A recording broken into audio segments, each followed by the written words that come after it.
alaikum wa rahmatullah. Na'am wa alaikum salam hajiya. Ya gida. Lafiya kalau ya kike? Lafiya kalau. Sannu fa. Ko bibi. Na'am. Kayan da ka kawo mun gida ko sun yi kyau sosai wallahi. Allah? Wallahi amma kuma na duba na ga ba takalmi. Baka saka mun da takalmi ba. Babu takalmi? Babu. To ai da na je kasuwan ne kuɗi na ne ya kasa iya karfi na kenan na miki sayayyan nan. Wallahi. Ko fitan ba zai yi kyau ba fitan da ba takalmi. Ba zan yi kyau sosai ba. Kina nufin goben ba za ki yi kyau ba? Ba zan yi kyau ba tun da ba takalmi. To ai kin san yanayi ba kuɗi ne gaba ɗaya a garin fa wallahi. Last card na ɗauka na je na saya miki kayan nan.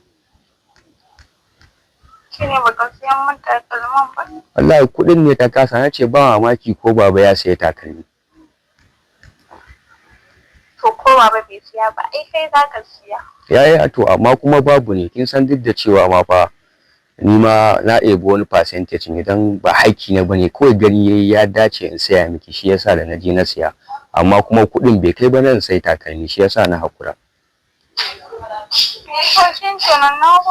Dan yanzu haka ma an fara miki kaya na ma shekaran ta 3 wanda gobaran sa na kai guga ban ma karbo ba. To na ga ya dace ne ke din sai miki sabo ni koda na sa tsohon babu damuwa.